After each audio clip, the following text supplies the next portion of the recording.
میں جمعے کے لیے آ رہا تھا تو ایک دوست کا فون آیا، بڑا مخلص ہے، بڑا قدردان ہے، دین کا درد اور غم رکھتا ہے، میں شکریہ ادا کرتا ہوں اس کا۔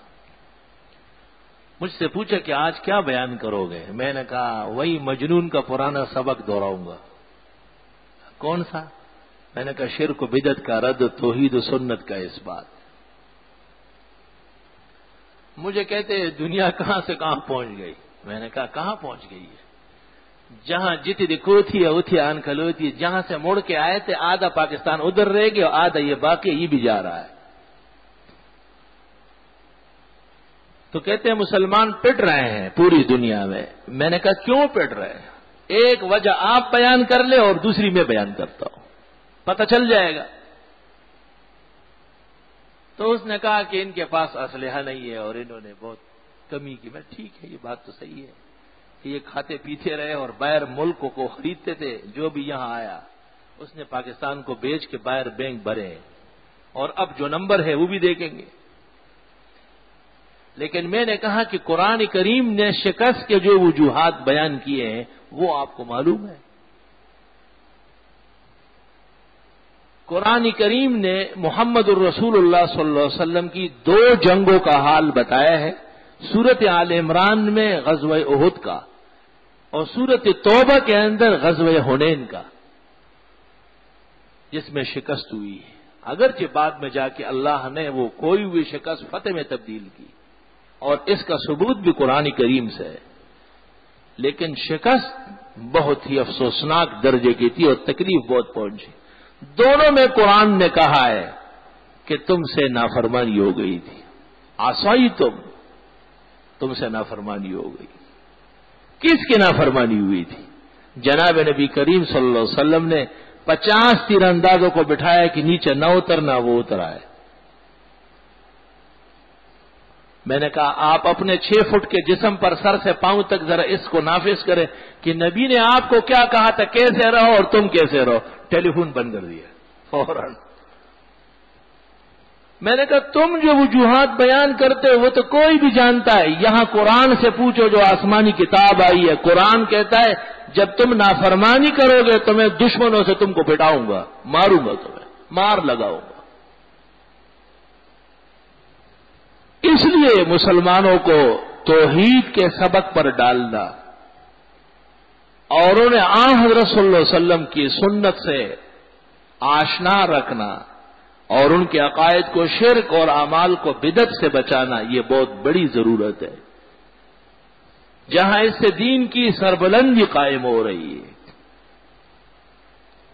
وہاں اللہ کی مدد و نصرت بھی قریب آئے گی۔ ہمارا ایمان ہے اور ہمارے اس ایمان پر ہمارے پاس قرآن و سنت اور اسلامی تاریخ گواہ ہے کہ مسلمانوں کی خطا ایک نہ ایک دن معاف ہو جاتی ہے اور اللہ کو رحم آ جاتا ہے اور پھر نصرت و مدد بحال کر لیتا ہے۔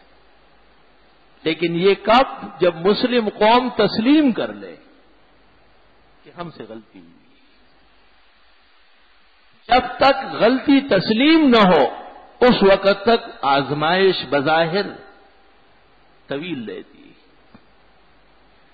صحیح البخاری جلد ثانی عفق کے واقعہ میں یہ الفاظ موجود ہے، ان العبد اذا اذنب ذنبا ثم اعترف تاب اللہ علیہ۔ ایک بندہ جب گناہ کر لیتا ہے اور اللہ کے حضور معافی مانگ لیتا ہے، اللہ اسے معاف کر دیتا ہے، اللہ اسے معاف کر دیتا ہے۔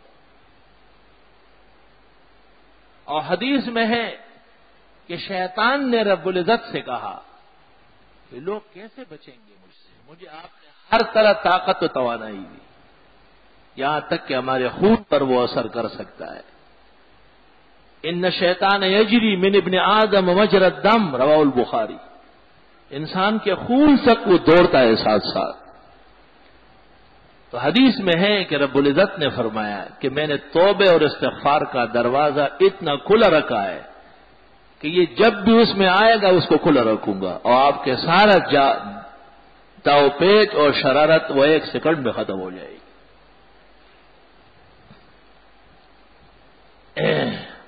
قرآن کریم اس لیے جا بجا استغفار اور توبے کی بڑی فضیلت بیان فرماتے ہیں۔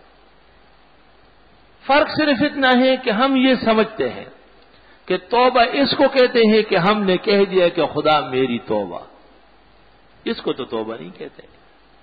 ایک آدمی نے آپ سے قلم چھینا ہے اور وہ کہتے ہیں کہ میری توبہ ہے، تو آپ کہیں قلم دو تب توبہ کرو۔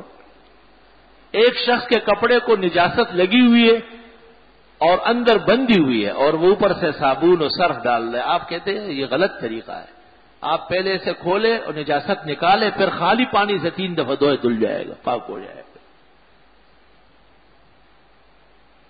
بنیاد تو یہی ہے کہ مسلم قوم کے عقائد میں توحید کی ضرورت ہے اور ان کے اعمال میں سنت کی ضرورت ہے۔ مسلمانوں کو امریکہ اور بش اور ان کے ایٹمز اور کیمیکلز تو اب جا کے تکلیف دے رہے ہیں، لیکن ان کو شرک نے اور بدعت نے بہت پہلے سے تکلیفیں پہنچائی، بہت پہلے سے۔ خلافت عثمانیہ اور سقوط بغداد کا واقعہ کیوں پیش آیا؟ نستغفرک اللہم و نسألک السلام والعافیہ۔ حدیث میں ہے حضرت صلی اللہ علیہ وسلم غزوہ موتہ کے موقع پر جب صحابہ کو بھیج رہے تھے، بہت خطرناک موقع تھا، 3000 صحابہ تھے اور 3 لاکھ دشمن کا فوج تھا، 3000 اور 3 لاکھ۔ علماء لکھتے ہیں پوری حیات نبوت میں ایسا مارکا نہیں آیا پیش۔ آپ مدینہ منورہ سے باہر تک ساتھ گئے اور وہاں روکا اور 3 باتیں گئی۔ ایک بات یہ فرمائی کہ اللہ کو راضی رکھو، اس کو ناراض نہ کرو۔ دوسری بات یہ فرمائی کہ میں خدا کا نبی ہوں، اس میں کبھی شک مت کرو۔ اور تیسری بات یہ فرمائی کہ دشمن سے کبھی مت ڈرو، چلو اللہ کے حوالے۔ عبداللہ ابن رواحہ شہید ہوئے، جعفر شہید ہوئے، زید ابن حارثہ شہید ہوئے، بڑے بڑے کمانڈر شہید ہوتے گئے۔ آخر میں خالد بن ولید کو بغیر انتخاب کے بنا دیا امیر، کوئی اور تھا نہیں۔